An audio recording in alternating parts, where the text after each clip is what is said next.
Appendicitis एक ऐसी situation है जिसमें अपेंडिक्स का सूजन हो जाता है, और अपेंडिक्स का सूजन हो जाता है तो आमतौर पर लोग सर्जरी करवा देते हैं।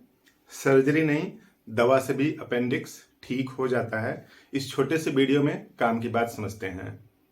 तो पहले समझते हैं कि अपेंडिसाइटिस होता क्या है, अपेंडिक्स पाया कहाँ पे जाता है, उसके बाद सिम्टम्स क्या क्या आते हैं, और अंत में देख लेंगे कि कौन सी बेहतरीन दवा से अपेंडिक्स का दर्द बिना सर्जरी के ठीक कर सकते हैं हम लोग। तो देखिए, इसे यहाँ पे माउथ कैविटी है, इस तरह से मान लीजिए, फिर ओइसोफेगस, यहाँ पे आता है स्टमक है, इस तरह से स्टमक, फिर ऐसे, फिर यहाँ पे एक आंत शुरू हो जाती है इस तरह से। तो आंत दो होती है, एक छोटी आंत और एक बड़ी आंत।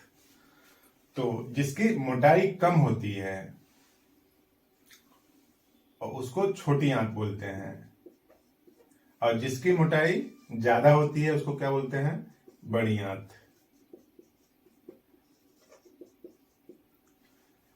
तो ये मोटाई के यानी डायमीटर के आधार पर छोटी बड़ी हैं,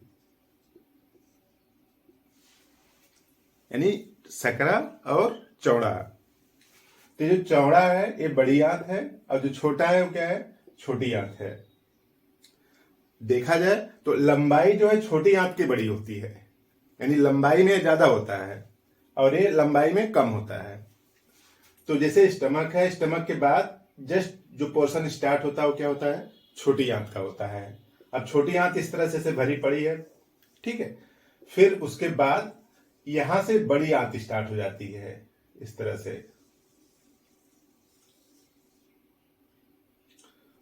तो ये बड़ी आंत है। तो जहां पे छोटी आंत बड़ी आंत से मिलती है वहीं पर इस तरह से अपेंडिक्स पाया जाता है।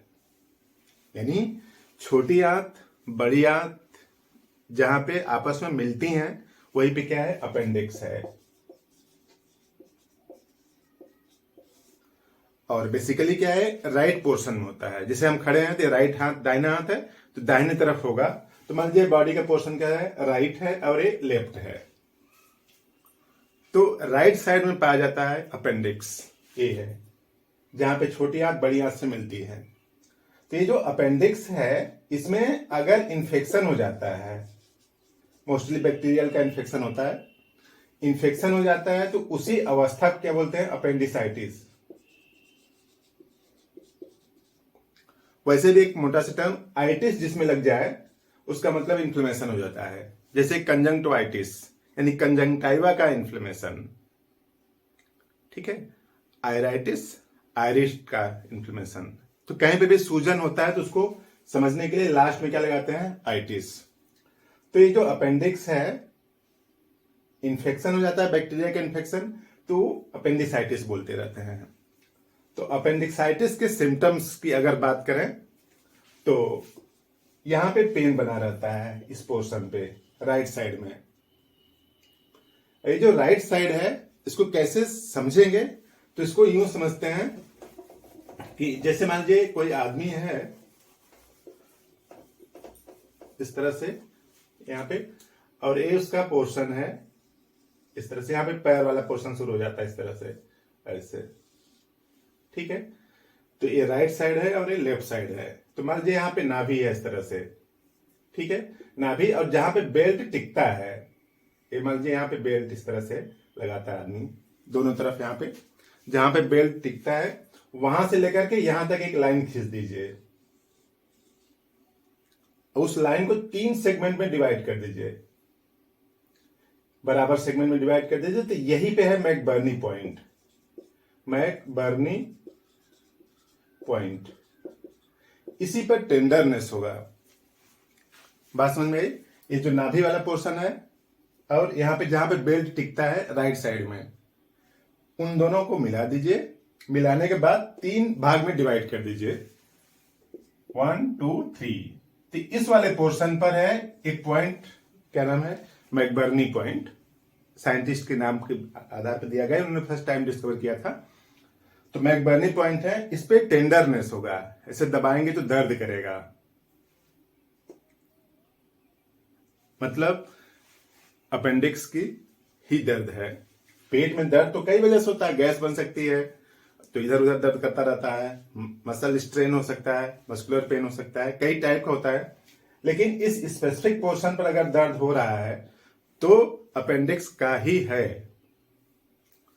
तो यहां पे दर्द करेगा, मैकबर्नी पॉइंट पर दर्द करेगा, ऐसे टच करेंगे तो वहां पे थोड़ा सा कड़ा होगा। बगल वाला पोर्शन थोड़ा सा क्या हो सकता है, मुलायम हो सकता है। सिम्टम्स यहां पे दर्द यानी पेन एट मैकबर्नी पॉइंट और पेन एट मैकबर्नी पॉइंट। ठीक है, पेन होगा, टेंडरनेस होगा और भूख नहीं लगेगी यानी एनोरेक्सिया, और उल्टी जैसा होगा, मिचली जैसा आएगा, अपच। तो इस तरह के सिम्टम्स आते रहते हैं। तो मैकबर्नी पॉइंट पर पेन, टेंडरनेस, नाजिया, वोमिटिंग, इस तरह के सिम्टम्स आ रहे हैं तो मोस्ट कॉमनली वो अपेंडिक्स का ही है। अल्ट्रासाउंड में क्लियर आ जाता है कि अपेंडिक्स में सूजन है, तो इन्फ्लेमेशन है अपेंडिक्स में, इस वजह से सिम्टम्स आते हैं।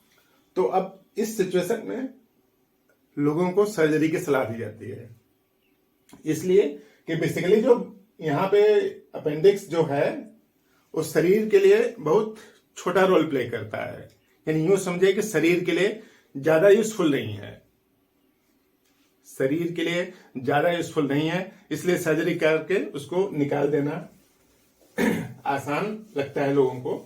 लेकिन होम्योपैथिक दवा से बिना सर्जरी के भी अपेंडिक्स ठीक हो जाता है। तो उसके लिए बेहतरीन कई दवाइयां हैं, लेकिन हम यहाँ पे अभी आपको ऐसी दवा बता रहे हैं जिस दवा का यूज करके कई लोगों का अपेंडिक्स ठीक हो गया है। तो अपेंडिक्स का जो दर्द है बेसिकली दो टाइप का हो सकता है, या यूं समझे कि अपेंडिसाइटिस दो टाइप का हो सकता है। एक क्रॉनिक हो सकता है और दूसरा एक्यूट हो सकता है। तो एक्यूट में बेहतरीन रिजल्ट है, क्रॉनिक में किसी से कंसल्ट करना पड़ेगा। एक्यूट में इस दवा को आप जरूर ले लें, अपने से ले लें। एक्यूट मतलब अभी 10-20 दिन या 1 महीने से भी यहाँ पे दर्द स्टार्ट हुआ, तो जो नया दर्द स्टार्ट हो रहा है, अभी पता चला कि अपेंडिक्स में सूजन है, तो उसको आप बोल सकते हैं कि एक्यूट है। एक्यूट में इस दवा को लें, क्रॉनिक में अपने से ट्राई ना करें, किसी से कंसल्ट करें। तो क्रॉनिक वाला भी ठीक हो जाता है, लेकिन यह है कि उसमें कुछ और इंफॉर्मेशन की जरूरत पड़ेगी और मेडिसिन कुछ दूसरे तरीके का यूज करेंगे, एक प्रॉपर प्रोसीजर होगा ट्रीटमेंट का, तब ठीक हो जाता है। तो एक्यूट अपेंडिक्स के दर्द को ठीक करने के लिए आपको पहली दवा लेनी पड़ेगी लाइकोपोडियम। लाइकोपोडियम 1 mg पावर की ले लीजिए, इसका 4 बूंद, फिर 5 मिनट बाद फिर 4 बूंद, फिर अगले 5 मिनट बाद 4 बूंद, 4 बूंद, 4 बूंद, 4 बूंद, 5-5 मिनट में लेना है। 5 मिनट यानी पहले 4 बूंद लिया, उसके बाद अगले 5 मिनट में 4 बूंद फिर ले लीजिए, फिर अगले 5 मिनट में 4 बूंद लेना है। और इसको रोज नहीं लेना है, ठीक है, हफ्ते में केवल एक बार, हफ्ते में एक बार लेना है बस, ठीक है। और दूसरी दवा है आयरिस टिनेक्स, इसका 30 पावर की ले लीजिए, इसकी 4 बूंद 3 टाइम लीजिए, 4 बूंद 3 टाइम, ठीक। यानी सुबह लेना है, सुबह, दोपहर और शाम को।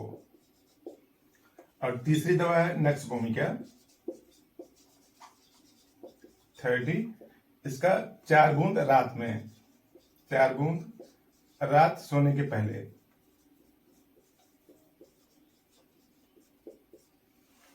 ठीक है। तो इन तीनों दवाओं से अपेंडिक्स का दर्द ठीक हो जाता है। इसको हफ्ते में एक बार लेना है और इसको हफ्ते में मतलब डेली लेना है, इसको रविवार को छोड़ करके। मान लीजिए हफ्ते में एक बार लिया, किस कब ले लिया इसको, रविवार को, तो ये दवा सोमवार से शनिवार तक चलेगी। ठीक है, पहली दवा सिर्फ रविवार को लीजिए और ये सब दवाएं आपको लेना है सोमवार से शनिवार तक। तो आपके नियर बाय में, रिलेटिव में किसी को भी अपेंडिक्स का दर्द होता है और उसकी अल्ट्रासाउंड की रिपोर्ट में आता है कि अपेंडिक्स में इन्फ्लेमेशन हो गया है, यानी अपेंडिसाइटिस हो गया है, तो इस दवा को उसको जरूर यूज कराएं।